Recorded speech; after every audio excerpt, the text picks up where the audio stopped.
අනන්තයක් වී ඔබේ ආදරේ ඔබේ ආදරේ. එකින්ම අට වැඩසටහනේ අපි සිනමාවේ විවිධ චරිත සොයා යනවා. අපි මේ අදත් යන්නේ එවැනි චරිතයක් හොයාගෙන. ඔහු හරි සුවිශේෂී චරිතයක්. ලෝකයේ විශිෂ්ටම ගණයේ සිනමාකරුවෙක් වෙන ස්පීල්බර්ග් වරක් ඔහු හඳුන්වා තිබුණේ පෙරදිග අපේ හොඳම මිත්‍රයා ලෙස. ඔහු නිර්මාණය කළ චිත්‍රපටි වෙනස්ම ප්‍රිස්මයක සහ වෙනස්ම ආකෘතියක චිත්‍රපටි සමූහයක්. ඒ හැරුණහම ලාංකීය සිනමාවේ ඔහු පිළිබඳ කතා කරද්දී ලොකු විශේෂයක් තියෙනවා. ඔහු හොලිවුඩ් සිනමාව ආభాෂයට ගත්ත සිනමාකරුවෙක්. ඒ වගේම ලෝකයේ බිහිවෙච්ච ලංකාවේ රූපගත කරන ලද බොහෝ බටහිර චිත්‍රපටිවල ලංකාවේ සම්බන්ධිකාරකවරයා විදිහට කටයුතු කළෙත් ඔහු.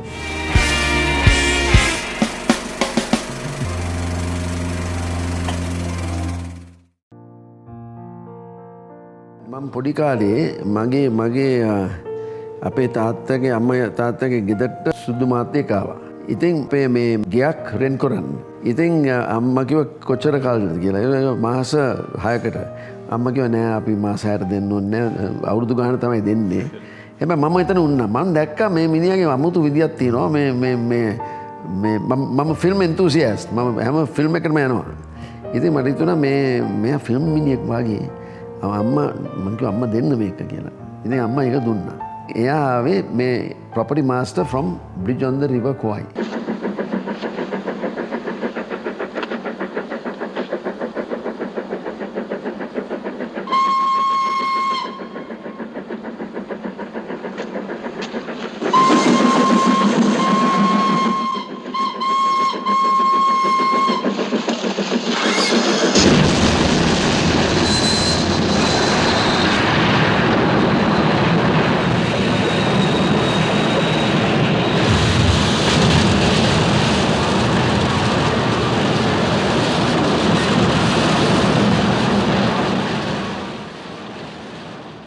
ඉතින් මේක මගේ ලොකු ලක් එකක්. ලක් එකක් කියන්නේ මම ඉතින් ප්‍රොප්මෑන් කියන්නේ බඩු මේ මූවබල් බඩු ඔක්කොම ලෑස්ති කරනවා. ඒවා මෙවුවා දන්නවනේද ප්‍රොප්මෑන් කියන එක මම කට්ටියට දන්නවා ඇති. ඉතින් මම ඒ වැඩේ කෙරුවා. ඉතින් මේ ප්‍රොපර්ටි මාස්ටර් දැක්ක මම හොඳ වැඩකාරයා කියලා. ඉතින් එයා කිව්වා මට මම හෙට බඩු ඔක්කොම ලෑස්ති කරන්නම් ඔයා ඩිරෙක්ටර් එක ඉන්න. කවුද ඩිරෙක්ටර්? David lean. යුනිවර්සිටි එකට යනවා වගේ නේද? Correct, yes. ඉතින් මම මේ මිනිහත් එක්ක හැම ෂොට් එකම මම එයත් එක්ක උන්නේ. ඉතින් ටික මම දැනගත්තා මේ මිනිහගේ ඔළුවේ මොනවද තියෙන්නේ කියලා. ඉතින් මිනිහා කියන වැඩක් කරන්න කියන්නේ ඉස්සෙල්ලා මම වැඩේ කරනවා. එයාට මටත් පුදුමයි. ඉතින් අපි හුඟක් යාළුවා. ඩේවිඩ් ලීන් කියන්නේ ඒ කාලේ හිටියට ලෝක සිනමාවේ මේ ලං වෙන්නත් පුළුවන් අධ්‍යක්ෂකවරයෙක් නෙමෙයි. මේ කොහොමද දැක්කේ ආව? What a character he is and you know. Very quiet man. එයා මේ වැඩි යාළු වෙන්නේ නැහැ කාටවත් එක්ක හරි. හැබැයි හරි concentrate කරනවා. but very artistic හැම concentrate කරනවා. ඉතින් මට දන්නවා මම මිනිහා දිහා බලනවා. එකපාරක් මේ scene එකක් තිබුණා Alec Guinness prisoner talking to the Colonel Saito, the colonel, the Japanese man, Japanese officer. ඉතින් ඒ කතා කරනකොට ඒගොල්ලෝ මීටිමක් තියනවා එයාගේ කාමරේ. ඉතින් විස්කි බෝතලයක් තියනවා. මේ විස්කි එක මේ half the අපි continuity බලන්න ඕනේ. ඉතින් මම David ලින්ගේ හැව sir is it a full glass? Read the script. එතරම් කිව්වේ. උත්තර දුන්නේ නැහැ. එයා ස්ක්‍රිප්ට් එකේ හැම දෙයක්ම තියෙනවා. ඉතින් ඒකත් මම detail script. ඉතින් ඒක මම ඉගෙන ගත්තා. ඉතින් ඒ වගේ තමයි මම ටික මේ මිනිහා ගැන මම කියන්නේ නෑ මේ එච්චර ඉගෙන ගත්තා කියලා. හුඟක් ඉගෙන ගත්තා. ඉතින් ඒක තමයි මගේ බේසික් එක. ඒ කාලෙනකොට මේ ලංකාවේ චිත්‍රපටි රූපගත වෙන සම්ප්‍රදායක් තිබුණේ නැහැ. ඒ චිත්‍රපටියට සහායකයෙක් ලෙස සම්බන්ධ වෙච්ච චන්ද්‍රන් රත්නම් පසු කලක ෆිල්ම් ලොකේෂන් සර්විසස් නම් ආයතනයක් ළඟයි පටන් ගන්නවා. එම ආයතනය ආසියාවේ විශිෂ්ටතම ආයතනයක් බවට පත් වෙනවා විතරක් නෙවෙයි ලංකාවේ ලෝකයේ විශිෂ්ටම චිත්‍රපට සමූහයක් නිෂ්පාදනය කරන්න පසුබිම සකස් කර දෙනවා. අපි ඒ කතාවට දැන් යමු වෙමු. කොහොමද ෆිල්ම් ලොකේෂන් සර්විසස් එක ඇති වුණේ? මම ඇමරිකාවේ ඉන්නකොට මම දැක්කා මේ පත්තරේ මේ ජෝන් ඇන් බෝ ඩෙරික් ඉස්සර බෝ ඩෙරික් කියන ලොකු නමක් ඒ කාලේ. එයා ෆිල්ම් එකක් කෙරුවා 10 කියලා බිග් හිට්. ඉතින් ඒකොල්ලන් මේ ටාසන් ද ඒප් මෑන් කියලා ෆිල්ම් එකක් හදන්න යනවා ඇෆ්‍රිකාවේ. තේරුණාද? ඉතින් මට හිතුණා මේ ඒකොල්ලන් ජංගල්නේ ඕන්නේ. අපිට තියෙනවනේ ජංගල්. ඉතින් මම කොහොම හරි මම ස්ටුඩියෝ එකට ගියා. ස්ටුඩියෝ එකට යන්න ලේසි නෑ MGM එකට. මම කොහොම හරි මම රිංගලා ගියා. ගිහලා මම මෙයාත් එක්ක මෙයාගේ ඔෆිස් එකට ගියා. ඒකනට පොඩි ඔෆිස් එකක් තියෙනවා. මං කිව්වා මේ මම පොතක් ගෙනිච්චා ලංකාවේ පික්චර්ස් එකත් එක්ක. මං ගිහලා කිව්වා ඇයි අපේ රටට දෙන්නේ නැත්තේ? අපිට තියෙනවා ඇෆ්‍රිකාට වැඩිය ලස්සන. ඒතකොට ඒගොල්ලන් කිව්වා නෑ ඇෆ්‍රිකන් ජංගල් is different කියලා. එතකොට මම එයත් එක්ක පොත බැලුවා. ඉතින් බෝඩෙරි කිව්වා මේක ලස්සනයිනේ. ඔය අපිව ගෙනියනවද මේ අපිත් එක්ක එනවද මේ ලංකාවට යන්න? මං ඇහුවා. මං කිව්වා of course. එහෙනම් ඔයා හෙට එන්න. ඇවිල්ලා ඔයා මෙතන ටිකට් අපි ලෑස්ති කරලා දෙන්නම්. එන සුමානේ අපි ඔයත් එක්ක යන්නම් ශ්‍රී ලංකාව. මට ඉතින් මම උඩ මම ගෙදර ගිහිල්ලා වයිෆ්ට කියලා මේ හොඳට ඩ්‍රින්ක් එකක් ගහලා පාටි කරලා හරි සන්තෝෂෙන්. ඔය 70s the 80s the? This is in 79 1979. ඉතින් මම හරි හැපි. උදේ නැගිටලා ඔක්කොම ෂේව් එක දාලා මේකප් දැම්මේ නෑ හැබැයි ගියා. ඉතින් එතන ගිහිල්ලා මම ගියා ඔෆිස් එකට. ඊතර මේ සෙක්‍රටරි කිව්වා වාඩි වෙන්න කියලා. ඉතින් මම පැය දෙකක් ගියා. මට කතා කරන්නේ නැහැ. ඉතින් මම හැම මේ මිස්ටර් ඇන්ඩ් මිසස් බෝඩෙරි කොයිද ඉන්නේ? කාමරේ ඉන්නවා කිව්වා. ඒකලම් බිසි. මම ඉඳගත්තා. 9 ඉඳලා හැන්දෑව 7 වෙනකල් ඒකලම් එළියට ආවේ නැහැ. මම කෑවෙත් නැහැ. මම ගියේ නැහැ. මම එතන ඒතකොට ඒකලම් දැන් 7ට ඒකලම් යනවා ගෙදර. එනකම් මං කිව්වා ඔයා මට එන්න කිව්වනේ මේ ටිකට් එක නෑ අපිට දැන් අපි යනවා Africa. thank you very much කියලා එයා දැන් පඩි ඔකේ බයිනවා මමත් පිටිපස්සේ යනවා. පාකින් ලොට් එකට මම ගියා. ඒගොල්ලන් කාර් එක නගින්න කාල මම ගියා. හැබැයි ඒගොල්ලන් මට ස්ක්‍රිප්ට් එක දුන්නා ඊයේ. ඉතින් මට ෆුල් අප්සෙට්. ඉතින් මං කිව්වා මම යනවා ලංකාවට කියලා. ඉතින් මම ඒ සුමානේ මම ගියා ලංකාවට. ලංකාවට ගිහිල්ලා මම ලොකේෂන් ඔක්කොම බැලුවා. ඉස්සර මේ ෆැක්ස් නෑ මොකුත් නෑ. ඉතින් තිබුණේ ටෙලෙක්ස් කියලා. ටෙලෙක්ස්. ඉතින් ඒක ඔක්කොම ඩිස්ක්‍රයිබ් කරුවා. ඉතින් මම MGM එකට කෝල් එකක් දාලා හැව්වා මේගොල්ලන් ඇෆ්‍රිකා ගියා කොයිද ඉන්නේ කියලා. කොයිද ඉන්නේ කියලා මං හැව්වා. අපිට කියන්න බෑ ඒක කියන්න බෑ. ඉතින් මම ගියා ට්‍රැවල් ඒජන්ට් එකට මං ඇහුවා මේ කෙනියා එකේ මේ 5 star හොටෙල් තියෙනවද? 5ක් තියෙනවා. 5ම මට දෙන්න. ඉතින් මම ටෙලෙක්ස් එක ඇරියා. ඒ හොටෙල් 5ටම මං ඇරියා. එකක් බැදුනා. එහෙනම් බැලුවා මේ මිනිහා දැක්ක මගේ ඩිස්ක්‍රිප්ෂන් එක මේ සීන් එකට මේකට it's I think longest telex in the history of the world. තේරුණාද? ඔක්කොම ඩිස්ක්‍රයිබ් කරුවා. ඒගොල්ලෝ හරි ඉම්ප්‍රෙස්ඩ්. මට ෆෝන් කෝල් එකක් දුන්නා. අපි එනවා. ලංකාවට ආවා.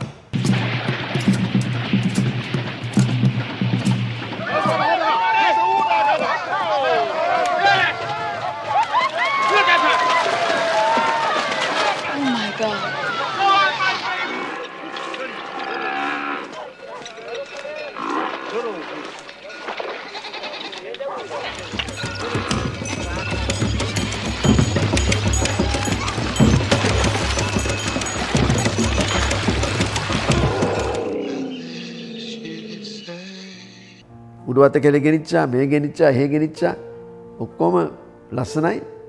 ඒගොල්ලෝ කිව්වා අපි මෙතන තමයි ෂූට් කරන්නේ කියලා.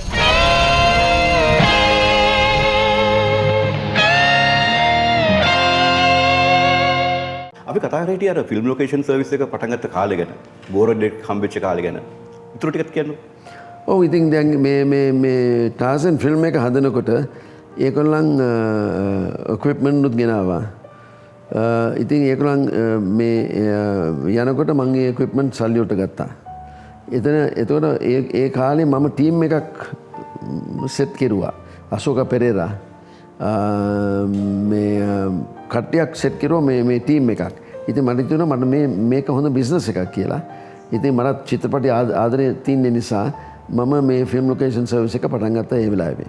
ඉතින් අපේ ෆස්ට් ෆිල්ම් අන්න ෆිල්ම් ලොකේෂන් සර්විස් එක මේ ආදර කතාව. හරි. ඊට පස්සේ අපි ආදර කතාවට යන්න ඕනේ. ඒක ඉතාමත් වැදගත් තරම්.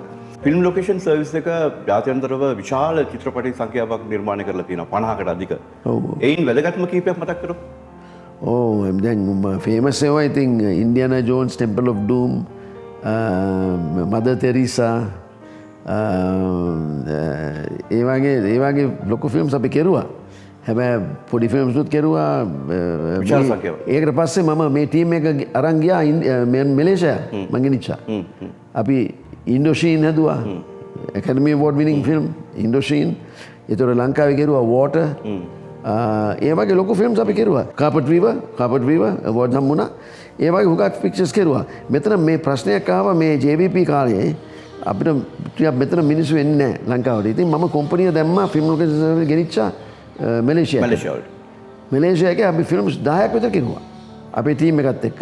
මම ලංකාවේ මිනිස්සු 200ක් ගෙනිච්චා මේ වැඩ කරන්න මේ මැලේසියා. ඒ කට්ටිය මේ ප්ලේන් එකක් දැකලත් නැහැ, ප්ලේන් එක නැකලත් නැහැ. මේ කාපෙන්ටර්ස් ඔක්කොම මම ලංකාවෙන් ගෙනිච්චේ. ඒක හරි විශාල කතාවක්.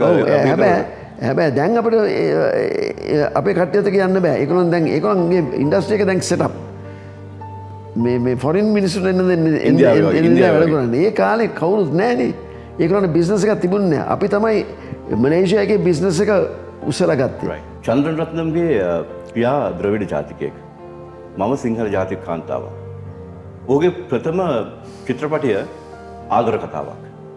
ආදර කතාවක් කියන්නේ මෙරට සිංහල සිනමාවේ බිහිවෙච්ච ඉතාමත්ම අපූර්ව සුන්දර චිත්‍රපටයක්. ඒ විතරක් නෙවෙයි මම හිතන එක සම්දිස්ථානයක් කියලා. විශේෂයෙන්ම මේ රටේ ජනප්‍රිය සිනමාව කියලා තිබුණේ ඒ තරම් කලාත්මක චිත්‍රපට නෙවෙයි.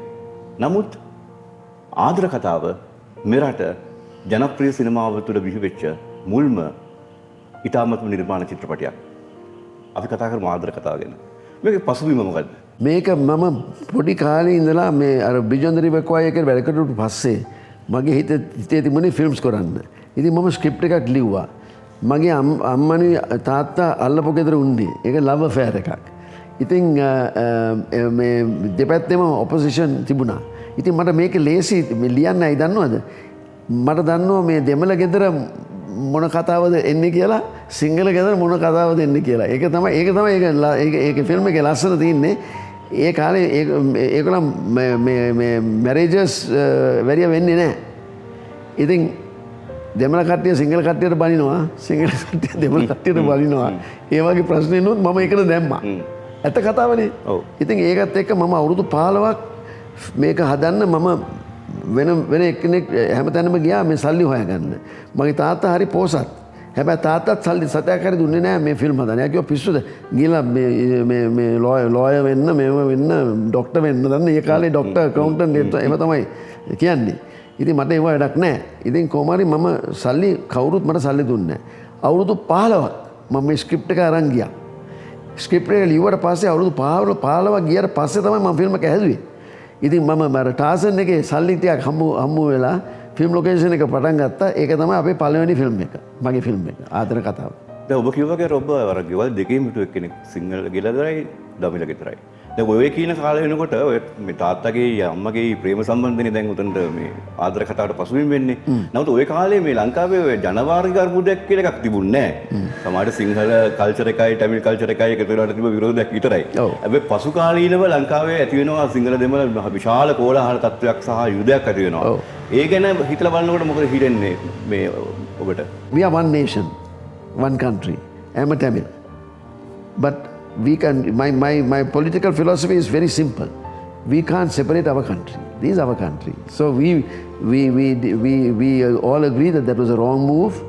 And unfortunately we had a war which we all suffered from. A lot of restrictions for artists, for even people living, so many casualties, so many deaths. Anyway, all that is past now.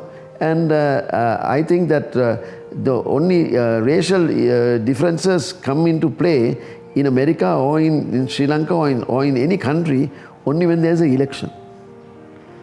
You see, we nurture to the majority. After, you can also say all the worst things about another community, but after the election is won, the smart people will bring them all together and go forward. Like in Sri Lanka today, we are looking forward to a wonderful era, because I don't think there's any racial animosity at all. You know, these are all concocted during an election when you have to win the vote. You know, so I don't think that's the issue now.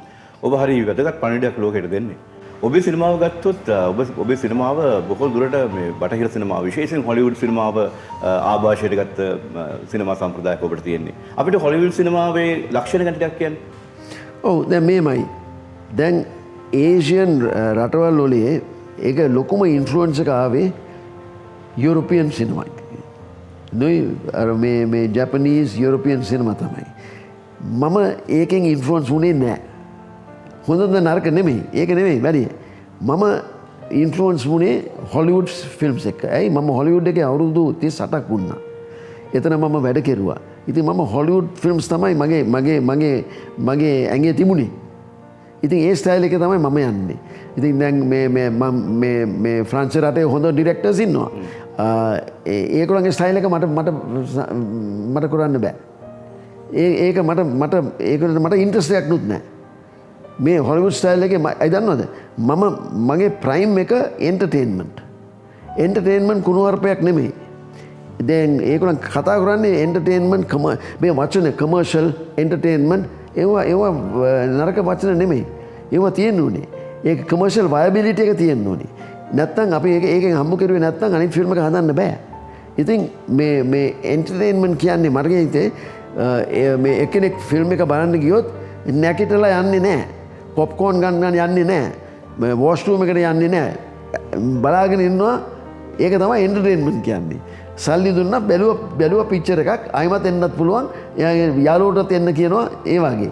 පංගුවක් films මේ entertain කරුවේ නැත්තම් entertain කියන්නේ මේ dancing විතරක් නෙමෙයි.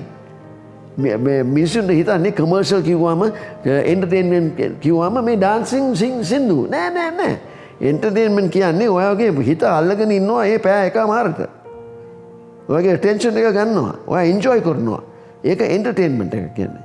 ඉතින් ඒක තමයි මගේ ෆිලොසොෆි එක. හුඟක් මිනිස්සු හිතන මම මේ සල්ලි වලට විතරයි මේ ෆිල්ම්ස් හදන්නේ. ඇත්ත කතාව. මම හදන්නේ සල්ලි හම්බ කරන්න. නැත්තම් මට මේක කන්ටිනියු කරන්න බෑ. නිකන් අවෝඩ් එක අරන් මේ බාංකලෝත් වෙන්න බෑ මට. ඒ අවෝඩ් එකේ මට මොනවද දෙන්නේ? මට ප්‍රෙස්ටිජ් එක විතරයි. හැබැයි මට අනිත් ෆිල්ම් එක කොහොමද මම හදන්නේ? අවෝඩ් එක සතපාර විකුණන්නත් බෑ. මට කියන්නේ ඇත්ත කතාව. මේ චන්ද්‍රරත්න මේ කියන කතාව ඉතාම වැදගත්. ඔහු මේ කියන්නේ සිනමාව කලාවක් විතරක් නෙවෙයි කර්මාන්තයක් කියන එක. සිනමාව කර්මාන්තයක් කියන එක අවබෝධ නොකර ගත්තොත් සිනමා කලාවට පවතින්නත් බෑ. අනිත් පැත්තට සිනමාව කර්මාන්තයක් වූ පමණින් එය එන්ටර්ටේන්මන්ට් සඳහා පමණක් භාවිතා කරපු තරමින් එය පහළ තත්ත්වයටපත් වෙන්නෙත් නෑ.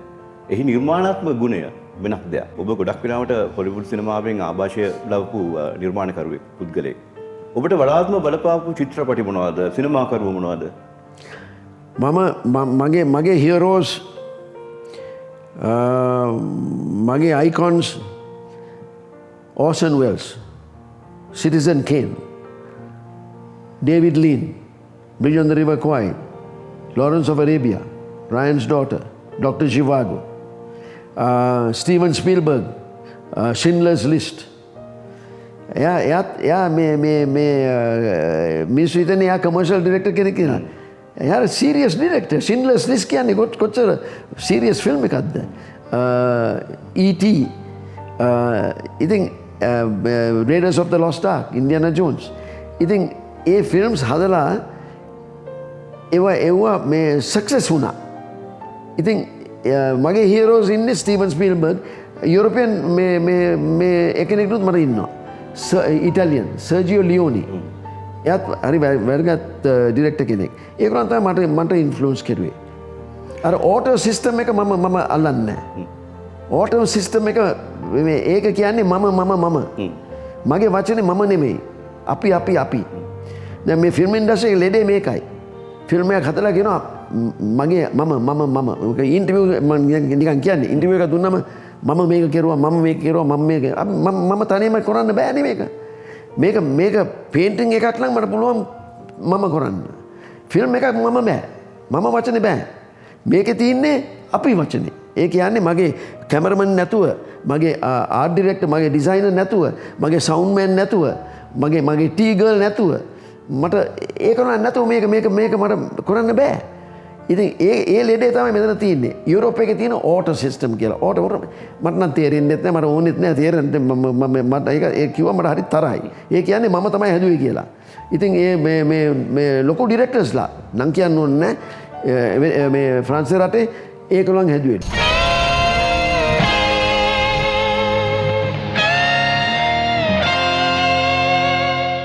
අපේ කතාව තව ටිකක් ඉස්සරහට ගෙනියන්න ඉස්සෙල්ලා මට හිතුණා ලංකීය සිනමාවේ ඔහු අගය කරන අධ්‍යක්ෂකවරු සිනමා සම්ප්‍රදායන් පිළිබඳව යමක් කතා කරන්න ඕනි කියලා.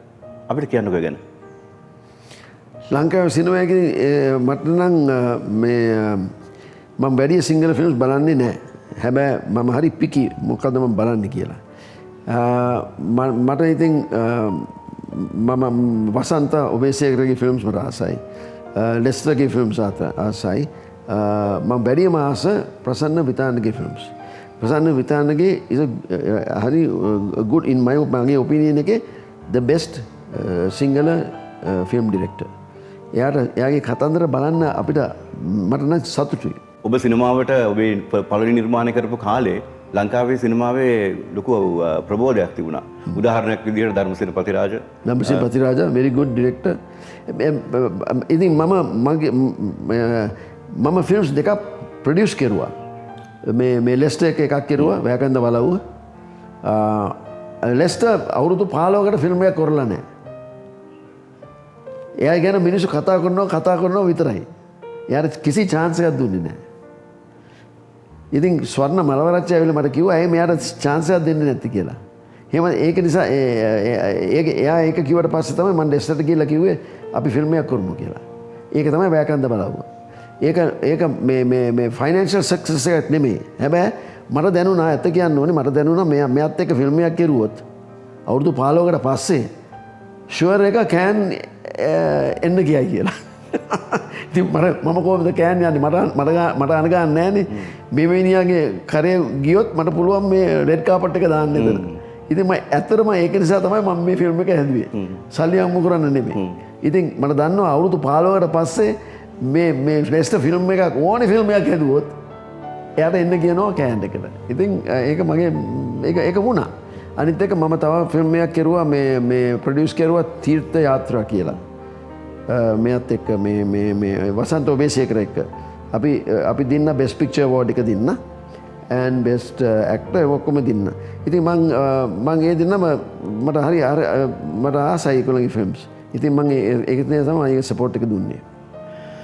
දැන් ඊළඟට ගත්තොත් ඔබේ සිනමා දිවියේ මේ ජනේලය පොරොන්දු ආදී විවිධ සිනමා කෘති සමූහයක් බිහි වෙනවා. මේ මම දන්නේ මේක කොහොම උත්තර දෙයිද කියලා. දැන් ওই චිත්‍රපටි අතරින් විශේෂයෙන් කැමැත්තක් දක්වන චිත්‍රපටි තියෙනවද නැත්නම් ওই හැම චිත්‍රපටයකටම ඔබ කැමතිද? මම හදපුවද? ඔව්. මම හදපුවද? ඔව්. මට එක ස්ටයිල් එකක් නෑ. මම බලලා තියෙනවා හොලිවුඩ් ෆිල්ම්ස් හුඟක්. ඉතින් මට ආසයි පංගුවකට මම හිතනවා හොඳ ලව් ස්ටෝරියක් හදන්න ඕන කියලා. හොඳ ත්‍රිලර් එකක් හදන්න ඕන කියලා. වෙන ඒවා තමයි මම කරන්නේ. දැන් මට ස්ක්‍රිප්ට් එකක් තියෙනවා හොඳ ස්ක්‍රිප්ට් එකක් සර්දියන. මේ ගුණසේන විතානගේගේ පොතෙන් ස්ක්‍රිප්ට්. ඒක මම ප්ලෑන් කරනවා මේක හදන්න. දැම්මම නෙමෙයි ඒක ඉතින් ලොකු බජට් එකක්. ඉතින් අපි ඒකට පස්සේ කරන්න පුළුවන්. ඉතින් අනිත් එක මම කරන්න හදන්නේ මේ රිසානා. ඒක මේ සෞදි අරේබියා ගිහිල්ලා යාගේ මේ ප්‍රශ්න තිබුණා. ඉතින් ඒක ඇස්සේ මට ඒ සීරියස් ෆිල්ම්ස් කරනකොට මැතිව් කරනකොට කොමන් මෑන් කරනකොට පංගුවට මට හිතෙනවා මේ තව පොඩි ෆිල්ම් එකක් හදමු කියලා. ඉතින් මම ටක් ටක් ගාලා ලියනවා ස්ක්‍රිප්ට් එකක් පොඩි එකක්. ඉතින් මේ වගේ ආදරයක් කරුවේ එහෙමයි. මේ ෆිල්ම් කියන්නේ ඔබේ ලයිෆ් ස්ටයිල් එක වගේ. ඔව්. හරියට හරි. මට නම් මට කියන්න මගේ හැපියස් මූමන්ට් එක මම සෙට් එකේ ඩිරෙක්ට් කරනවා. ඒක හරි අමුතු එක්ස්පීරියන්ස් එකක් නේද? අමුතු එක්ස්පීරියන්ස් එකක්. ඒක ඇඟේ ඉන්න දෙයක්. ඒක ඉතින් හැම එක්කෙනාට ඒ chance එක එන්නේ නැහැ. ඉතින් දැන් ඒ තරුණ කට්ටියට chance එක එනවා. ඇයි එන්නේ? අපේ ටෙක්නොලොජි එක නිසා, මේ වගේ කැමරාස් නිසා. ටෙක්නොලොජි එක ඉස්සර 400 feet 25,000 rupees. ඒ කියන්නේ ඒ කාලේ තිබුණේ සිනමා පට. ඔව්. පටල. 400 feet. දැන් ඩිජිටල්. ඔව් දැන් ඩිජිටල්. දැන් ඉස්සර ටේක් දෙකක් හරි තුනක් හරි යන්නෙත් නැහැ. මේ හරි ගණන් මිල අධිකයි. මිල. ඔව් ඉතින් දැන් ටේක් 4 ටේක් 5 පුළුවන්. ඉතින් මේ දැන් තරුණ කට්ටියට ලොකු chance එකක්. අනිත් එක මං කියන්න ඕනේ මේ අපි ප්ලෑන් කරලා තියෙනවා දැන් මේ ලංකාවේ ෆිල්ම්ස් ලෝකෙට පෙන්වන්න. මම කොන්ට්‍රැක්ට් එකක් දාලා තියෙනවා හොලිවුඩ් එකේ සිනමාස් 10ක් අපේ ෆිල්ම් සිංගල ෆිල්ම්ස් පෙන්වන්න යනවා. ඒ පෙන්වන්න යනවා කියන්නේ හැමදාම නෙමෙයි. ඒ ටයිම් ස්ලොට් එකක් තියෙනවා. 9 o'clock on Wednesday boom. වෙන මේ සවුත් ඇමරිකානුත් මට තියටර් චේන් එකක් තියෙනවා. ඇමරිකාවෙත් තියෙනවා කැනඩාවෙත් තියෙනවා. යුරෝප් එකේ තාම නැහැ. ඉතින් දැන් මේ ලංකාවේ සිංගල ෆිල්ම්ස් මට පුළුවන් ඒක අලුත් චිත්‍රපටි. ඔව් අලුත් පරණ වරමක් නෑ. හොඳ නම් හොඳයි. ඉතින් ඒව අලුත් චිත්‍රපටි දැන් තිරගත වෙන්න තියෙන චිත්‍රපටි පෙන්වන ඒව තමයි දැන් මම පෙන්වන්න හදන්නේ. පොලිමේ ඉන්නකොට මට දෙන්න ෆිල්ම් එක මම පෙන්නලා ඔයාලට සල්ලි හම්බ කරලා දෙන්නම්. තේරෙනවද? ඒක පටන් ගන්නේ දැන් ඔක්තෝබර් මාසයේ ඉඳලා. ඒකට කියන්නේ ඒ කම්පැනි ටොන්ටෝ ෆ්ලික්ස්. ටොන්ටෝ ෆ්ලික්ස්. ඉතින් අපි දැන් මට තියෙනවා මේ ෆිල්ම්ස් 120ක් තියෙනවා දැන්. ළමයි ඇවිල්ලා මට ෆිල්ම්ස් දීලා තියෙනවා. ඉතින් ඔක්තෝබර් එකේ තමයි අපි දාන්නේ. අපේ කතාව මෙතනින් ඉස්සරහට යන්න ඉස්සෙල්ලා අපි මේ අර තාක්ෂණය ගැන යමක් සඳහන් කරා. අපි පරණ චිත්‍රපටි ගත්තොත් පටල එක හිටපු අපි අද දිනවල ඩිජිටල් වෙලා. දැන් මේ ගොඩක් අය මේ සිනමාව කියන එක ගැන කතා කරද්දි මේ තාක්ෂණය සම්බන්ධයෙන් කතා කරද්දි තාම ඉන්නවනේ ඒ කැමරා සම්බන්ධයෙන් ඒ පටල සම්බන්ධයෙන් ඒවා ඉහළයි කියන එක. ඔබට ඇත්තටම හිතෙන්නේ මොකද්ද? දැන් ඒ තිබ්බ සිනමාවයි මේ ඩිජිටල් කැමරා එක තාම මේකේ ඩ්‍රොප් එකක් තියනවද ඉම්ප්‍රූව්මන්ට් එකක් තියනවද? අර ඉස්සර ක්වොලිටි එක depth of field ඒක ගන්න අමාරුයි ඩිජිටල් කැමරා එකත් එක්ක. හැබැයි ඕනේ depth of field එකක් ඒව මුකුත් ඕනේ නෑ. කතන්දරේ හොඳ නැත්තම් වැඩක් නෑ. ඒ චිත්‍රපටයේ කතන්දරේනේ ඉස්සෙල්ලා. depth of field එක නෙමෙයිනේ. අපි මේ ලෝරන්ස් ඔෆ් අරේබියා හදනවා නම් ඔන්න ඕනේ depth of field එච්චර ඕනේ.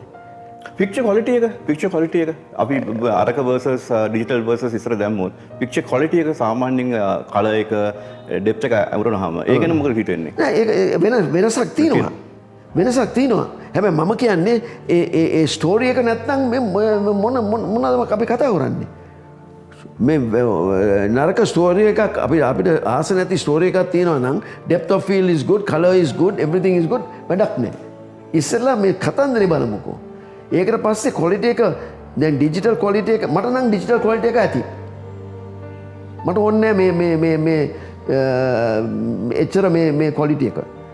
මට ඕනේ ක්වොලිටි මගේ මේ කැමරමන් චන්දන ජයසිංහ එයා මට හොඳ ක්වොලිටි දෙනවා. හැබැයි I don't have to have 1000%. දැන් උදාහරණයක් ගත්තොත් according to Matthew ගත්තොත් ඉතාමත්ම ඉහළ ක්වොලිටි එකක් තිබු චිත්‍රපටයක්. එයාට මේ presidential award එක හම්බුණා, මේ දෙරණ award එක හම්බුණා. එයා excellent cameraman. ඉතින් එයාට පුළුවන් adjust කරන්න. ඒක ඉතින් මේ කතන්දරේ හරි නැත්නම් මේක වැඩක් නැහැ. අනිත් එක කවුද මේ ෆිල්ම්ස් බලන්නේ? ඇත්ත කතාව කියන්නේ කවුද බලන්නේ? සාමාන්‍ය ප්‍රේක්ෂකයෝ. මම ඇත්ත කියන්න මට හරි ලැජ්ජයි කියන්න මම ෆිල්ම් එකක් ගෙවලා බලලා නැහැ දැන් මාස 6කට ඉස්සෙල්ලා. ඉතින් ඒ වගේ මම නම් අනිත් මිනිහා යනවාද ෆිල්ම්ස් බලන්න? දැන් බලන්නේ මේ iPhone එකේනේ. ඉතින් එච්චර ක්වොලිටි ඕනේද? 1000% ක්වොලිටි ඕනේද? නෑ 90% ඇතිනේ. ඉතින් අපි ඒක ගැන වැඩි ලොකු ප්‍රශ්නයක් නෙමෙයි. අනිත් එක දැන් මේ අපි කොන්සන්ට්‍රේට් කරන්න ඕනේ අපි කවුරුත් මේ තරුණ කට්ටියට chance එකක් දෙන්නේ නැහැ. අපේ ලොකු තරුණ කට්ටියට chance එකක් දෙන්නේ නැහැ. දැන් මේ ළමයි හැම එක්කෙනාටම ෆිල්ම් එකක් තියෙනවා හිතේ. මේකප් මෑන්ට තියෙනවා හිතේ එයා ෆිල්ම් එකක් හදන්න ඕනි කියලා. එයාටත් තියෙනවා ඔයාටත් තියෙනවා නැද්ද? ඔව් ඔක්කොම නට තියෙනවා. ඔයාටත් තියෙනවා. හැබැයි කරන්න බැරි සල්ලි නැහැ. නෑ දැන් අලුත් ටෙක්නොලොජි එකත් එක්ක සල්ලි ටිකක් අරන් ෆිල්ම් එකක් ඔයාගේ ටැලන්ට් එක ඔයාලා මට පෙන්වන්න පුළුවන් අද. ඉස්සර ටැලන්ට් එක පෙන්වන්නේ කොහොමද? මේක 400 feet 25,000 rupees. මම කොහොමද මගේ ටැලන්ට් එක පෙන්වන්නේ? දැන් පුළුවන් ටැලන්ට් එක පෙන්වන්න. iPhone එකෙන් ෆිල්ම් එකක් හදලා මේ ප්‍රොඩියුසර් කෙනෙක්ට පෙන්වන්න පුළුවන්. එයා කියන්න පුළුවන් මේක මම බලලා කියන්න පුළුවන් මෙයාට ටැලන්ට් එකක් තියෙනවා කියලා. මෙයාට අපි chance එකක් දෙමු කියලා. ඉතින් ඒක ලොකු එකක්. දැන් අපි තරුණ කට්ටිය අනිත් එක තරුණ කට්ටියට තියෙනවා මේ new ideas. new technology new ideas. මට ඒක නෝ ඇවිල්ලා මට පෙන්නනවා මේ ෆෝන් එකේ මට පුදුමයිනේ. මට කරන්න බෑ වුණා. සිනමාවේ මේ මුල් කාලයේ මේ තාක්ෂණයත් එක්ක තමයි ලොකු අදහසක් තිබුණේ. ඒකම කතාව ගැනත් ස්ටෝරි හරි ප්ලොට් එක ගැන එහෙම විශ්වාසයක් තිබුණා. පසු කාලීනව සිනමාව දියුණු වෙද්දී ඔය කතාව සහ ප්ලොට් එක පිළිබඳව තිබ්බ අදහස් අත්හැරලා අධ්‍යක්ෂකවරු වෙන තැන් වලට ගියා. නමුත් ඔහු වැනි අධ්‍යක්ෂකවරු ඔහුගේ කටින්ම කිව්වා වගේ ඔහුම පුදුම විදිහට විශ්වාස කරනවා ඔහු කියන කතාව. ඔහුට කියන්න තියෙන කතාව. ඔබ දැන් කිව්වා ඇත්තටම කතාව තමයි වැදගත් වෙන චිත්‍රපටය. වැදගත්. ඒක නැතුව මේ මොනවද ජජ් කරන්න පුළුවන්? මේ කතන්දර වෙන්නේ නැත්නම් මේ ඇක්ටර් මොනවද කරන්න පුළුවන්? එයාගේ ක්වොලිටි එක බලන්න බෑනේ මේ ෆූලිෂ් වැඩක් නම්. තේරෙනවද? එයාට දෙන්න ඕනේ මේ හොඳ ස්ක්‍රිප්ට් එකක්. ඒකෝර තමයි බලන්න පුළුවන් මෙයා හොඳ ඇක්ටර්ද නැද්ද කියලා. දැන් ලංකාවේ මට හරි කනකාඩු කියන්න ඔක්කොම most of actors 90% overacting. ඒක කියලා දෙන්න ඕනේ. මේ ෆිල්ම් ස්කූල්ස් තියෙන්න ඕනේ. අපි ඒකරන්නේ ඉස්කෝලේ තියෙන්න ඕනේ. ටිකක් ඉගෙන ගන්න. ඒක එච්චර අමාරු නෑ. අපි දානවා මේ ලස්සන කොල්ල ලස්සන නම් කෙල්ල ලස්සන අපි දානවා ෆිල්ම් එකේ. ඒක මදිනේ. ඒක පොඩි ට්‍රේනින් එකක් දෙන්න ඕනේ. Young people come to me and show me things, I'm amazed. I like even my crew, even my actors, even my associates, I like to hang around with young people. I get stimulated, I get new ideas, and they can help me, and I can help them. So that is and also I like first-time actors. I like to teach them. I like to work with first-timers because two things. First of all, they do not come up with their theories. I'm not interested in your theory. I'm interested in what you're going to do for me. So I tell you what the scene is and you do it. It's not difficult. Orson Welles said the most overrated people are film directors. They're acting behind the camera. Our directors are acting as directors behind the camera. We should not be acting behind the camera. We should be concentrating on the actors and actresses in front of the camera. ඒක තමයි අපේ lady. ඇත්ත කතාව. I know that it won't be popular among the directors, but I have watched our directors. They are performing, you know. And another thing is, you have to share your vision with your crew. You have to share. Make රාශියක් නෙමෙයි. Sometimes directors don't want to share. ඒගොල්ලෝ set එකට ගිහලා බලනවා මේක කොහොමද කරන්නේ මේ ඔක්කොම ෂෙයා කරුවොත් අපි ඔක්කොම මේක ප්ලෑන් එක දාලා තින්නේ. හෙට උදේට සෙට් එකට ගියාම 8:00 ටක් ගාලා ෆස්ට් ෂොට් එක ගන්නවනේ.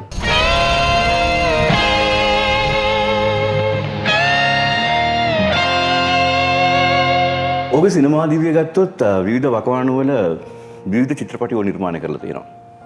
එකට එකක් වෙනස් තේමාවල සුවිශේෂී චිත්‍රපට සමූහයක්. ඒ අතර එකක් තමයි 2017 දී ඔහු නිර්මාණය කරපු According to Matthew කියන චිත්‍රපටය. ඒ චිත්‍රපටයට තේමා වුණේ සත්‍ය කතාවක්.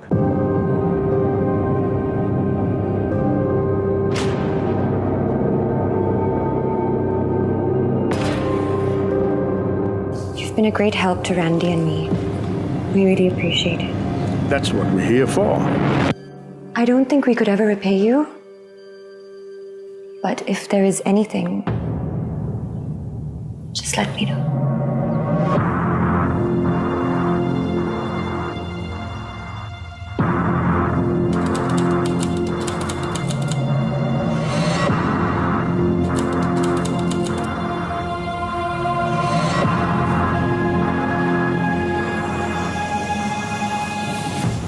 You gonna miss me?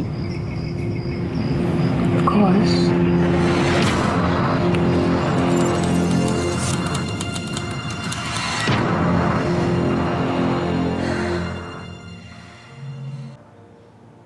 මම කැමති මේ According to Matthew චිත්‍රපටි ගැන කතා කරන්න. එක දවසක් මම වෙලිකඩ ප්‍රිසන් එකේ ඔස්ට්‍රේලියන් ෆිල්ම් එකක් ෂූට් කරන්න ගියා. එතකොට ඒ ඉන්නකොට මම පුටුවේ ඉඳගෙනකොට මේ කවුද ඇවිල්ලා මට තට්ටු කිරුවා මේ මම බැලුවා ෆාදර් මැතිව්. දැන් ෆාදර් මැතිව් මගේ ඉස්සර මගේ පැස්ටර්. මම ඒ පල්ලියට තමයි ගියේ. මගේ අම්මා නැති වුණාම එයා තමයි ඔෆිෂියේට් කෙරුවේ. මගේ අක්කා කසාද මනිනවා එයා තමයි ඔෆිෂියේට් කෙරුවේ. ඉතින් මම එයාව හොඳට අඳුරනවා. ඉතින් එයා හැව මම මොනවද කරන්න කියලා. මම කිව්වා මම මේ ෆිල්ම් එකක් කරනවා සූපරාජ් සීරියල් කිලර් කෙනෙක් ඉස්සර සෝබරාජ් කියලා. ඒ ගැන ඒ මොන කතාවද ඒක? ඔය ඇවිල්ලා මම හම්බෙන්නකෝ අපි කරමු මගේ ෆිල්ම් එක. ඉතින් මම ගියා හම්බ වෙන්න. එතකොට එයා කිව්වා මේ මගේ කතන්දරය හදන්න කියලා. මං කිව්වා කොහොමද මම ස්ක්‍රිප්ට් කරන්නේ? මම ඔයා ලියන්නකෝ. ඉතින් මම මේ කෝට් රෙකෝඩ්ස් බලලා මම ස්ක්‍රිප්ට් එකක් ලිව්වා. එයාට දුන්නා. එයා ඒක බලලා කිව්වා මේක මම ගිල්ටි නේ ඔයාට දාන්නේ මම ගියා. I said මම කිව්වා ෆාදර් ඔයා කන්ඩෙම් කරලා නේ to death මේ උසාවිය. නෑ එහෙම බෑ. එහෙම බෑ මගේ ඉනසන්ට් එක පෙන්වන්න ඕනේ කියලා. ඉතින් මට බැන්නා. ඉතින් එදා ඉඳලා මම එයාව ඇල්ලුවේ නෑ. අවුරුදු 20ක් ගියාට පස්සේ තමයි මම ෆිල්ම් එක හැදුවේ. Must be something you can do, Father. Please. Is there anything you can do?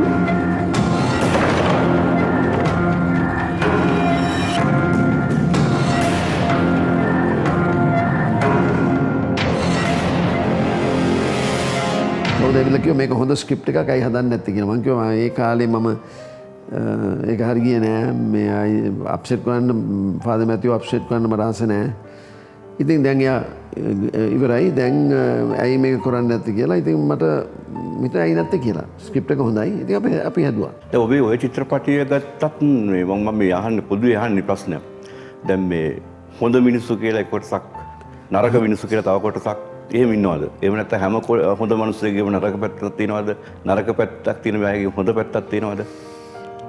මේ මැතිව් කියන එක්කෙනා පුදුම එක්කෙනෙක්. හරි මේ පර්සනැලිටි එකක් තිබුණා. එයාගේ කොන්ග්‍රිගේෂන් එක දන්නවා එයා කරපු නරක. ඒ කර යනකොට ඒකම කට ඇරියද. ඒක තමයි වැඩි. බයයි යට බයයි. හැබැයි ඒක තමයි නරක පැත්ත. මේ කොන්ග්‍රිගේෂන් එක නුත් වැරද්දක් කෙරුවනේ. ඒක මමත් කොන්ග්‍රිගේෂන් එකේ. ඒකට ඔක්කොම දන්නවා මේ මිනිහාගේ නරක වැඩ. කට අරින්නේ නැහැ. රයිට්. ඒක එක පැත්තක්. අනිත් පැත්ත තියෙනවා එයා හොඳ නුත් කරනවා. එයා ඉස්සෙල්ලා බලන්නේ කවුද මේ එයාත් එක්ක කතා කරන්නේ කියලා. එයා හිතුනොත් මෙයාව මුකුත් කරන්න බෑ. මෙයාත් එක්ක මෙයා පාවර්ෆුල් වැඩි. ඒක එයා හොඳට කරනවා. නරකක් කරන්නේ නැහැ. වීක්නස් එකක් හම්බුනොත් එයා හිතනොත් මේ ගැණු ළමයාට කනෙක්ෂන්ස් නෑ මට පුළුවන් මෙතන මුකුත් කරන්න. ඒතකොට ඒ නරක වැඩ කරනවා. ඒක එකයි. අනිත් හොඳ පැත්ත තියෙන්නේ මට එකක් දන්නවා. කොල්ලෙක් 16ද 17ක් ඕපන් හાર્ට් සර්ජරි ඒ කාලේ උගක් කාලේ ඉස්සර ඕපන් හાર્ට් සර්ජරි කරන්නේ නැහැ කොයි හරි. ඇමරිකාවේ තමයි කරන්නේ. ඩොක්ටර් මයිකල් ඩිබේකි තමයි টොප් ඩොක්ටර්. ඩොක්ටර් ඩෙන්ටන් කූලි ඒ දෙන්න තමයි ලෝකෙම টොප්. මේ ෆාදර් මැතිව් ඒකනට ෆෝන් එකේ කන්වින්ස් කරුවා මේ ළමයාව ඔපරේට් කරන්න ෆ්‍රී ඔෆ් චාර්ජ්. ඉතින් එයා ඒ ළමයාව ගෙනාවා ඇමරිකාවට. මම ඇමරිකාවේ උන්නේ. එයා ඇවිල්ලා මගේ ගෙදර උන්නේ. ඉතින් මට දන්නවා එයා ඒ හොඳ වැඩේ කෙරුවා කියලා. ඉතින් මගේ ගෙදර එක දවසක් ඉඳලා අනිත් දවසේ මේ හියුස්ටන් ටෙක්සස් එකට ගිහිල්ලා එයා මේ ඔපරේෂන් එක කෙරුවා සක්සස්. සතයක් ගෙවි නෑ. ඒ වගේ යාට තිබුණා මේ පර්සනැලිටි එක. ඉතින් එයා ඒක හොඳත් කෙරුවනේ. ඉතින් අපිට කියන්න බෑ 100% නරක මිනිහෙක් කියලා. හොඳ මගේ ෆිල්ම් එක බලලා මිනිස්සු කියනවා අය ඔයා ඇත්ත කිව්වේ නෑනේ. එයා හරි කැත මිනිහානේ.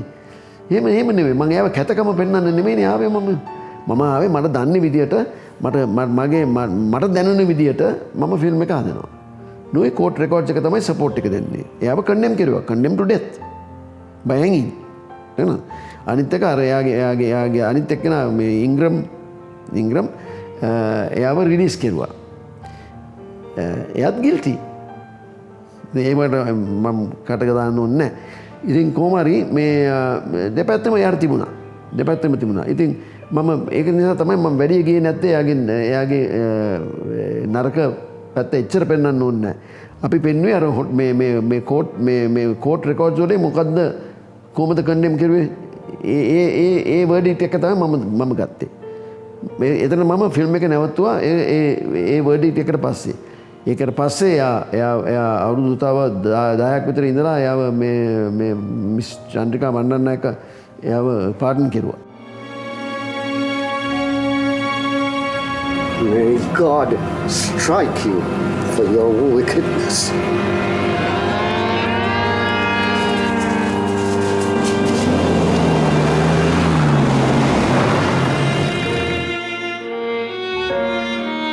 I don't think we could ever repay you. But if there is anything, just let me know. Covid එක කියන එක මේ අපි බලාපොරොත්තු වෙච්ච නැති දෙයක් ආවේ. දැන් ඔබටත් නිර්මාණකරුවෙක් විදිහට ඒක විවිධ ආකාරයට බලපාන්න ඇති. කොවිඩ් එකෙන් පස්සේ ඇති වෙන ආර්ට් එක සිනමා එක ගැන සහ ඒ කාලේ එක ගැන මොකද හිතෙන්නේ? කෝවිඩ් එක ඉතින් අපි හුඟක් මිනිස්සු නැති වුණා. ඒකට අපි රිග්‍රෙට් එක තියෙනවා. අපිට වැඩ කරන්න බැරි වුණා. අපේ බිස්නස් කැඩුනා. ඔක්කොම එක පැත්තක්. අනිත් පැත්ත ලොකු හොඳ පැත්තක් තියෙනවා. ඒ කියන්නේ අපි ගෙදර ඉන්නකොට අපි කල්පනා කරනවා. අපි පොඩි බ්‍රේක් එකක් දැම්මා. අපි කල්පනා කරනවා අපේ පරණ ෆයිල්ස් බලනවා, පරණ ඒවා හිතා ගන්නවා. දැන් අපි මේ යන විදිහේ අපි මොකුත් හිතා ගන්න නැහැ නේ. හෙට වැඩ තියෙනවා. අපි වැඩ කාර්යෝ. ඉතින් මේක මට නම් මේක හොඳ එකක් වුණා. මට හොඳ එකක් වුණා කියන්නේ මට මට ආයිමත් මගේ ලයිෆ් එක කල්පනා කරන්න පුළුවන්. අනිත් එක මම වෙන විදිහේ යන්නේ. මම දැනගත්තා මේක මෙතන ලංකාවේ ෆිල්ම්ස් බලන්න යන්නේ නැහැ කියලා මිනිස්සු. ඉතින් මේ කට්ටියට තියෙනවා ෆිල්ම්ස් හදලා මේ ෆිල්ම්ස් හදලා තින්නේ හුඟක් බීදම් කරලා තින්නේ හුඟක් පැෂනේට් ලබ් එකෙන් කරලා තින්නේ. ඒක නිකන් අවුරුදු දෙකක් ගියාම මිනිස්සුත් ඉන්ට්‍රස්ට් එක යනවා. ඒක වැලිඩ් නෑනේ. ඒක ඉම්පෝර්ටන්ස් එක නෑ. අවුරුදු 3ක් ගියාට පස්සේ. ඉතින් මට හිතෙනවා දැන් මම වෙන විදියට යන්න. ඒක නිසා තමයි මම මේ ප්ලැට්ෆෝම් එක කෙරුවේ. නුයර ඩිස්ට්‍රිබියුෂන් එක කෙරුවේ මේ ඇමරිකාවේ.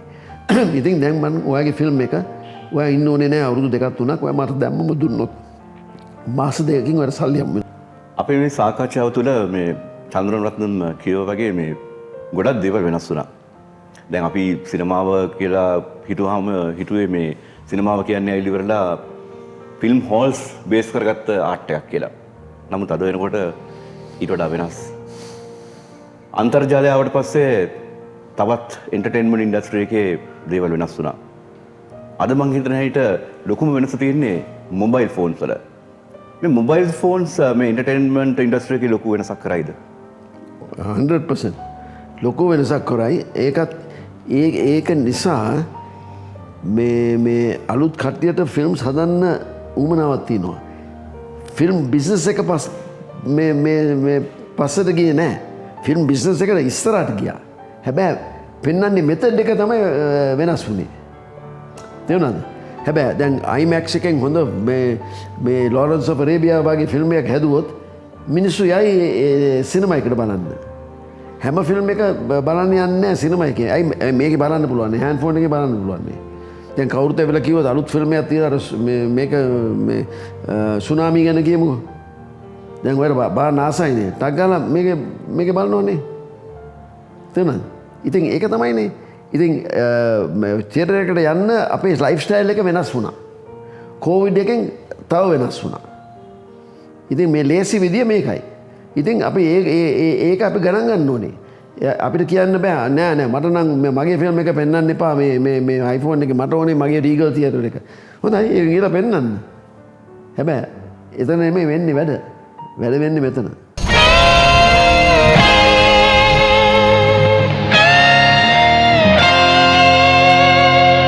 එකෙන් මාත් අද වැඩසටහනින් අපි කතා බහ කරමින් ඉන්නේ චන්ද්‍රරත්නම් සමග. බ්‍රේක් එක නිසා අපි මේ කතා කරා මේ අලුත් තාක්ෂණය ගැන, ටෙක්නොලොජි ගැන, ඒකත් එක්ක වෙච්ච වෙනස්කමක් ගැන. දැන් මේ ටෙක්නොලොජි එකත් එක්ක ආපු එක වැදගත්ම එකක් නේ ටෙලිවිෂනය. දැන් ටෙලිවිෂනය වර්තමානයේ තාමත්ම ප්‍රබල ජනසන්නිවේදන මාධ්‍යයක්. සිනමාව අමතන ප්‍රේක්ෂකයන්ට වඩා ප්‍රමාණයක් විශේෂයෙන් ආසියාව ලංකාව වගේ රටවල ලක්ෂ සංඛ්‍යාත කොටසකට ක්ෂණිකව අමතනවා. ඒ වගේ මීඩියා එකට මොකද ඒ තරම් ඉන්ට්‍රස්ට් එකක් දැක්ුවේ නැත්තේ? ඉතින් මම හොලිවුඩ්නේ වැඩ කෙරුවේ. ඉතින් මගේ විෂන් එකේ තිබුණේ කතන්දරයක් කියන්න එක පාට කතන්දරයක් කියන්න. ඉතින් මම ඒකට වැඩිය සන්තෝෂ මට ලව් එකක් තිබුණේ නැහැ. හැබැයි ඒකත් හොඳ ඒවා මම දැකලා තියෙනවා. නරක නෙමෙයි. හැබැයි මම නම් ඒකට කෙරුවේ නැහැ. හැබැයි දැන් කාලේ ඒක ඉම්පෝටන්ට්. ඒ කියන්නේ හෑන්ඩ් ෆෝන් එකේ දැන් ගෙදර ගියාම ඉස්සර අපි ඔක්කොම අම්මා තාත්තා එක්ක බලනවා ටීවී. දැන් අපි බලන්නේ නැහනේ. කවුද බලන්නේ? එක්කෙනෙක් බලනවා නැත්නම් ආච්චි තමයි බලන්නේ. මේ ළමයි ගෙදර මේ කාමරේ ගිහිල්ලා හෑන්ඩ් ෆෝන් එකේ බලනවා. පුතා වෙන තැනකට ගිහලා හෑන්ඩ් ෆෝන් එක බලනවා. ඉතින් ඒ කල්චර් එක ගියා. හැබැයි ඒ කාලෙට මේක හොඳයි. මම හිතන්නේ දැන් ඒකට වැඩිය මේ තැනක් තියෙයි කියලා. ඇයි ඒක මට බලන්න පුළුවන් නේ මේ මම බස් එකේ යනකොට මම ඒ 20 minutes 30 minutes මම බලන්න පුළුවන් නේ. නවත්තන්නත් පුළුවන් නේ. ඒ කියන්නේ ඇත්තටම අර ටෙලිවිෂන් එකේ තිබ්බ ඩොමිනන්ස් එක දැන් කැඩිලා යනවා කියන එක. කැඩිලා. දැන් ඔය බලන්න ගෙවල් වල ගිහලා බලන්න මම ගිහලා තිනවා කවුද බලන්නේ ටීවී එක ආච්චි තමයි බලන්නේ. සෙනද? අනිත් කට්ටිය මේ ගිහලා කාමරේ ඉන්නවා. ඉස්සර වගේ එකට වෙලා අපි ටීවී බලන්නේ නේ. ඉස්සර හොඳ ෆිල්ම් එකක් ආවොත් ටීවී එකේ අපි ඔක්කොම ඉඳගෙන අම්මයි තාත්තයි ළමයි ඔක්කොම බලනවා. දැන් බලන්නේ නැහැ නේ. දුව බලන්නේ වෙන එකක්. නංගි ඔක්කොම වෙන. හැබැයි ඒකේ නරකක් තියෙනවා හොඳක් තියෙනවා. හොඳ තියෙන කියන්නේ මේ හොඳ ෆිල්ම් එකක් තියෙනවා නම් හෑන්ඩ් ෆෝන් එකේ එතන හිට් එකක් තියෙනවා. ඔක්කොම බලන එකක් බලන්න ඕන නම් හරි හිට්ස් පාක් වෙනවනේ. ඇයි? ඒක නම් එකට වෙලා නෙමෙයි බලන්නේ. එයා බලන්නේ වෙන වෙලාවට අනිත් බලන්නේ මේ කාමරේ.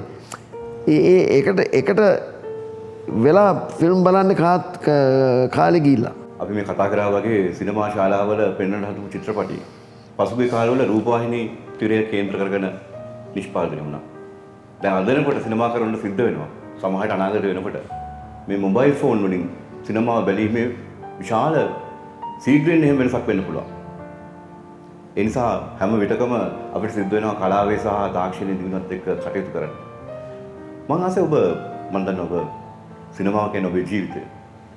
ඊට අමතරව ව්‍යාපාරිකයෙක්. සිනමාව හැරුණාම ඔබේ අනිත් හොබීස් මොනවාද? මට මේ පැෂන්ස් ලව් මට 3ක් තියෙනවා. එකක් පළවෙනි එක ෆිල්ම්ස්. දෙවෙනි එක ඒවියේෂන්. මට හැම වෙලාවෙම ආසයි අන්තරාව. ඉතින් මම සල්ලි හම්බ කරුවාම මම ඇමරිකාවට ගිහලා හෙලිකොප්ටරයක් ගත්තා. ඒක තමයි මගේ ලොකු එක. කොයි කාලෙද? 1997. ඒතර මේ කම්පැනියෙන් මම කම්පැනියක් ගත්තා CDE කියලා. ඉතින් මට හෙලිකොප්ටර්ස් දෙකක් තිබුණා. ආසියාන්තරාව 9ක් තිබුණා. ඒ කාලේ ඒක ලයන් එයා කියලා මම එයාලයින් එකක් හැදුවා. ඒ යුද්ධ කාලේ LTT එක මගේ එයාලයින් එකට ගැහුවා. එකකට ගැහුවා. ඉතින් ආණ්ඩුව මේ ෆ්ලයින් නැවතුවා. ඒක ඇත්තට මෝඩ වැඩක් නවත්තන්න නෙමෙයි. අපි ඇයි නවත්තන්නේ? ඉතින් අපි ඔක්කොම විකුණලා ඒක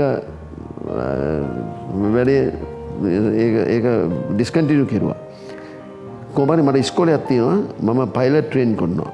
අපි පයිලට්ව ට්‍රේන් කරනවා. දැන් තියෙනවා. අවුරුදු දැන් 30කට වැඩි මම අනිත් එක අපිට ඉස්කෝලයක් තියෙනවා මේ aircraft maintenance, aircraft design, aircraft engineering අපිට ඒකක් තියෙනවා. තාම දුවනවා. ඒකට කියන්නේ Asian aviation centre. Ratmalana airport එකේ තියෙනවා. ඒකේ මැනේජර් මගේ වයිෆ් තමයි මැනේජර්. එයා පයිලට් කෙනෙක්. එයා ඒක බලා ගන්නවා. ඉතින් මගේ පැෂන් එක මේ ෆිල්ම්ස් තමයි. අනිත් එක අස්පියෝ. මට මේ හුඟක් අස්පියෝ තිබුණා. මට මගේ තාත්තට තිබුණ ස්ටේබල් එකක්. අර අපි උන්නේ කුරුන්දුවත්තේ පොලිසිය ඉස්සර. අපිට ස්ටේබල් එකක් තිබුණා. එතනින් බලන්න පුළුවන් රේසර්ස් ඉස්සර රේස් කෝස් එක එතනනේ තිබුණේ.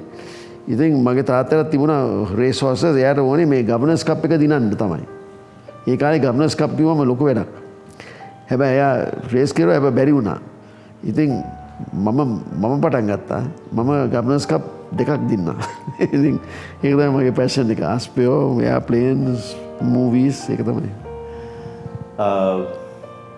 අපි කැමති අහන්න මේ වර්තමානයේ මොනවද වෙමින් පවතින්නේ මොකක් හරි අලුත් ෆිල්ම් එකකට ලෑස්ති වෙනවද පහුගිය කාලේ කොවිඩ් සමග මොනවද කරේ ඒව ගැන අහන්න කැමතියි. මම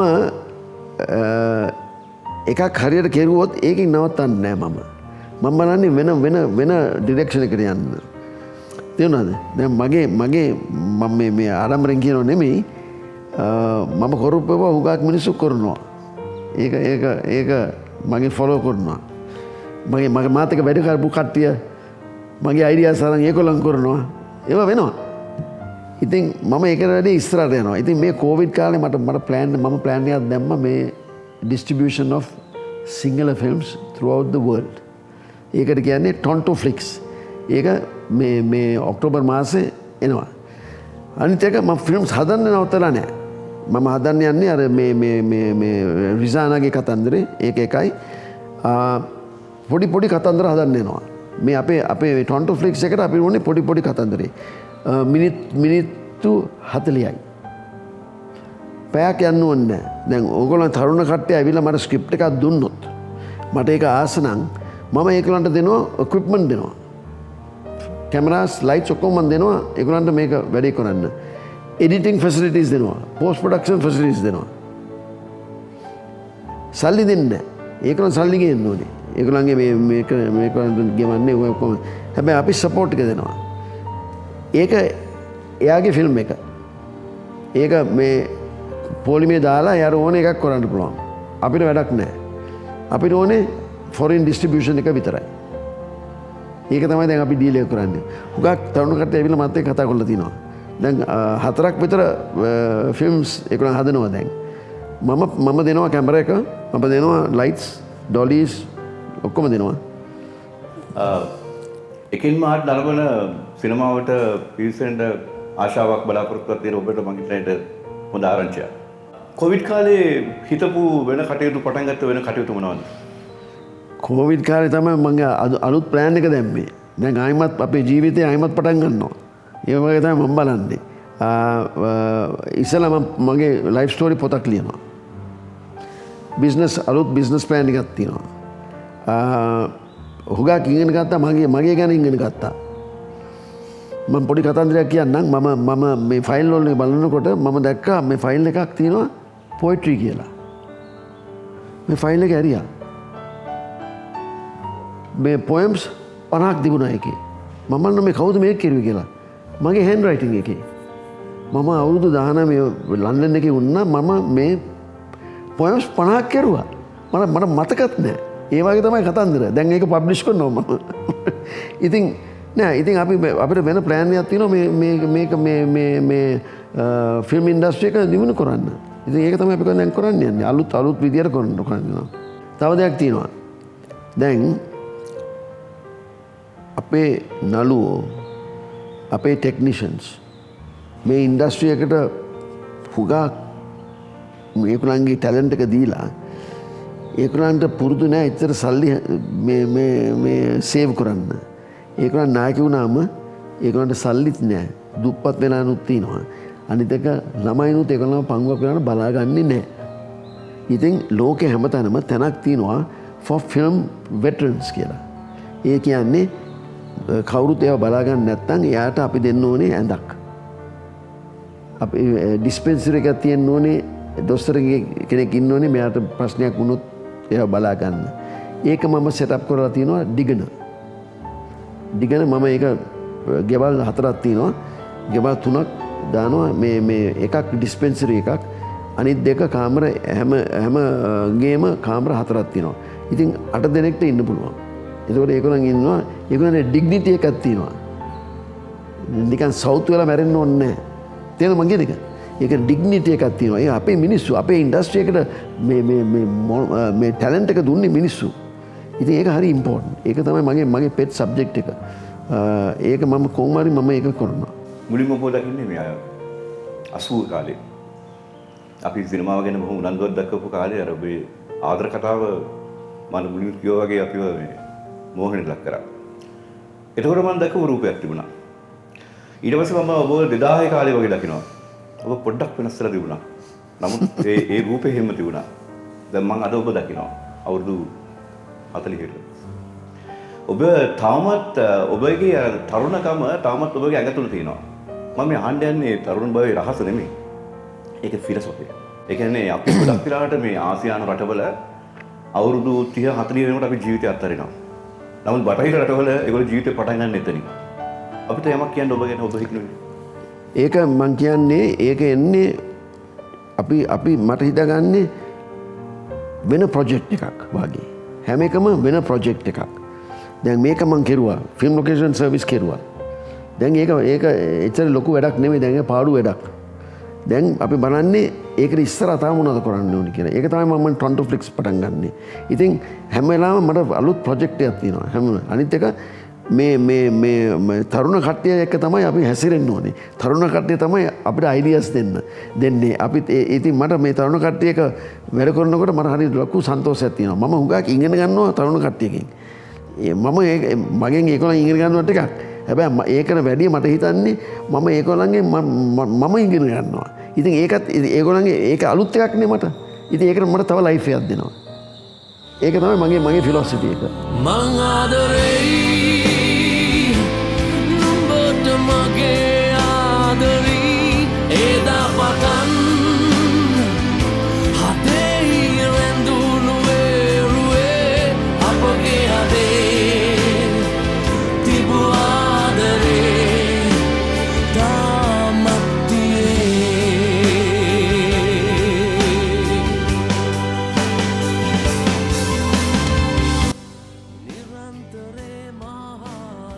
අද එකෙන් මාට් වැඩසටහන වෙනුවෙන් අපි සොයාගෙන ගියේ චන්ද්‍රන් රත්නම්.